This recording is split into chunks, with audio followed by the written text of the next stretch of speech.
The NFL has made its decision as to the Ravens' violation of the injury report policy, and some would call it significant.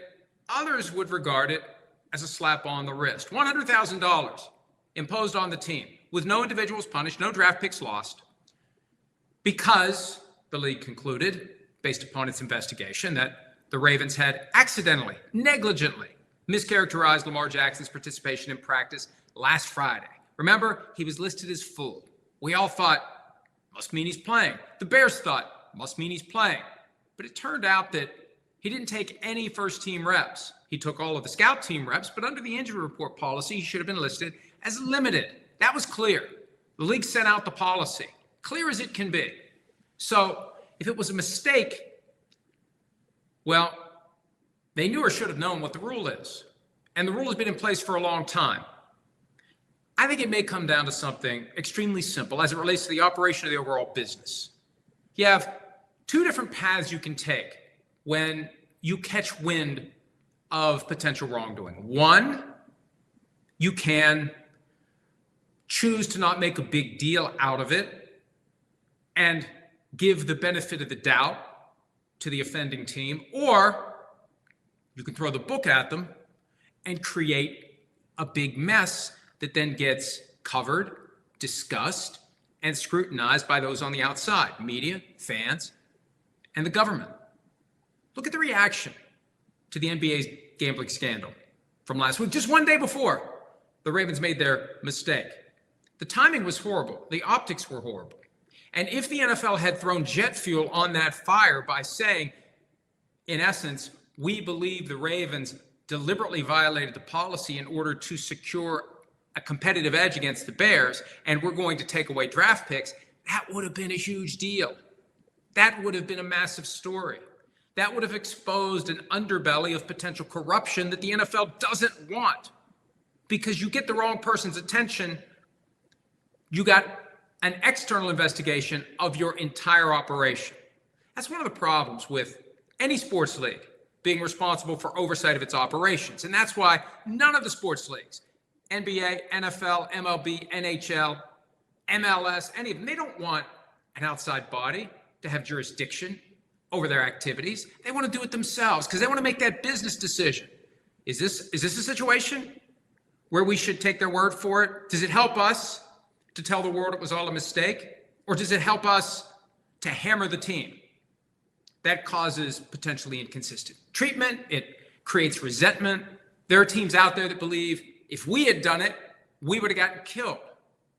At the end of the day, what did create a competitive advantage for the Ravens, even though the league concluded it was negligence and no effort to secure a competitive edge, it did.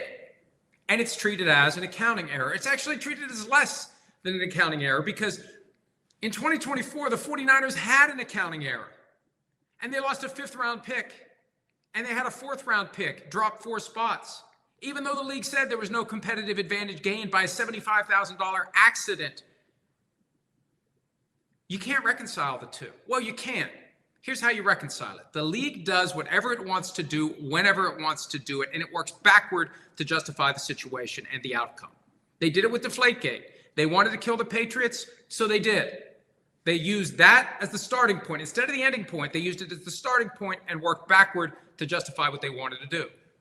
Think about what happened when the league caught wind of the deflated footballs. They descended on the Patriots. They demanded cell phones and emails. They did a full and complete investigation. We'll never know what kind of investigation the league did here. Did they ask to see cell phones? Did they look for a digital trail of any communications that would show an awareness of the impact of listing Lamar Jackson as a full participant? Hey, the Bears will think he's playing. All it takes is one person to say, good. People get very loose in their communications. They never think that it's going to end up being scrutinized after the fact. Was it? They won't tell us. Transparency is critical to understanding whether or not rules are being followed and whether or not the party responsible for determining whether or not the rules have been followed is doing an effective job, a fair job, a complete job, a consistent job of investigating the teams. This all adds up to a potential nightmare for the NFL. And taking the Ravens' word for it, and look, I don't know.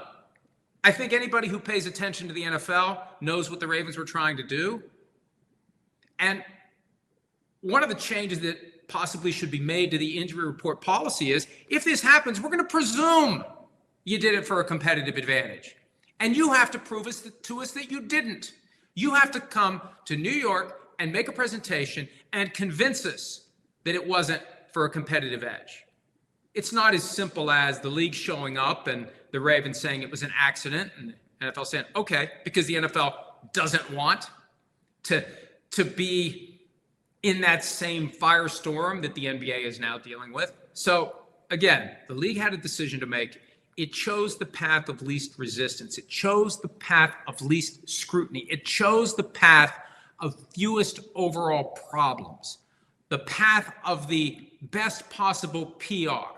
Yeah, they got fined $100,000, but so did the Falcons 2 years ago for not listing that running back Bijan Robinson woke up with an illness on game day. Well, no, the Falcons were fined $75,000 and head coach Arthur Smith was fined $25,000. That's another thing that doesn't make any sense. No individuals responsible for this, no individuals fined for this. So I'm skeptical. I'm always skeptical.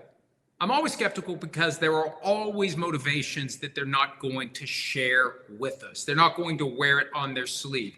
Any league that is responsible for investigating its own members is going to always factor into the calculation, how does this help us as an organization? How does it hurt us as an organization? In this case, I believe the NFL made the decision. A lot more harm than good comes out of hammering the Ravens for doing what most people with basic common sense believe they did. Deliberately mischaracterize Lamar Jackson's status, claim it was an accident, deal with the fine on the back end, which grand scheme of things, $100,000, that's nothing. They were able to push this idea that Lamar Jackson was going to play long enough for the Bears to buy it.